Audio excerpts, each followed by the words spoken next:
कि वह ज्ञान मोक्ष की प्राप्ति का साधन है जिस ज्ञान में भक्ति मिली हो।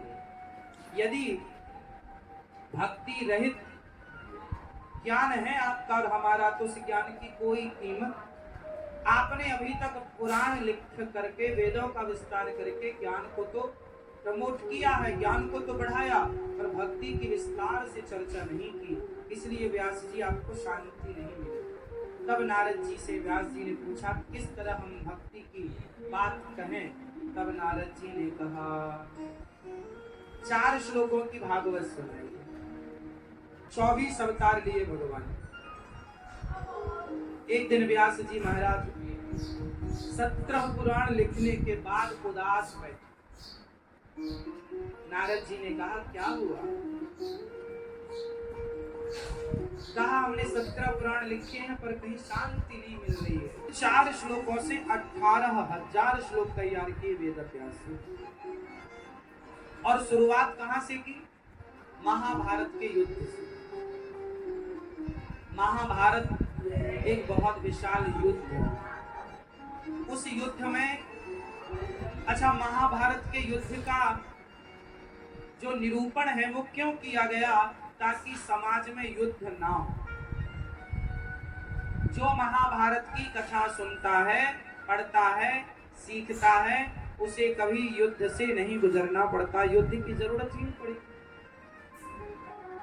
भगवान श्री कृष्ण बहुत बड़े राजनीतिज्ञ हैं, कूटनीतिज्ञ हैं, बहुत बड़े ज्ञानी हैं। सब कुछ भगवान ने सिखाया है।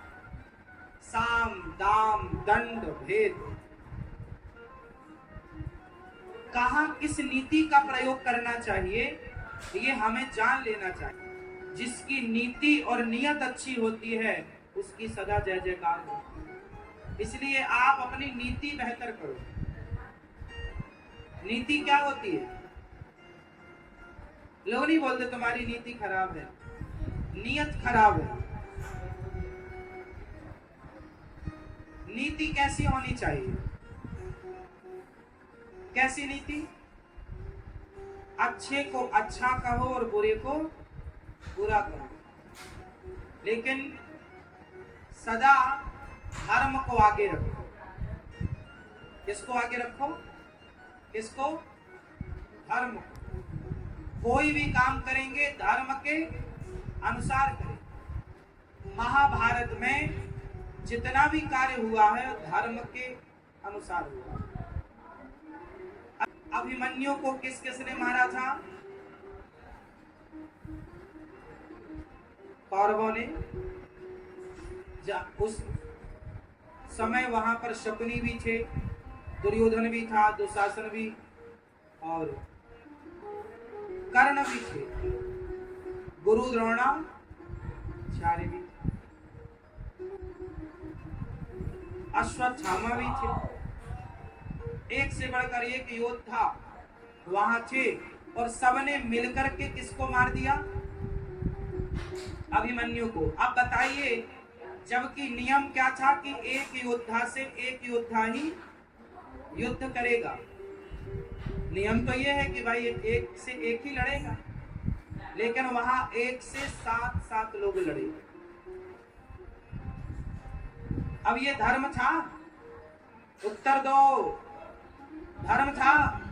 अच्छा ये बताओ, धर्म तोड़ने की शुरुआत किसने की? कौरवों ने की। और जब इन्होंने धर्म को तोड़ा, धर्म की बात नहीं मानी, अधर्म किया, तो भगवान ने फिर इन सबको अधर्म से ही मारा। क्योंकि तुम अधर्मी हो तो मरो अधर्म से। जैसे को यही धर्म, यही राज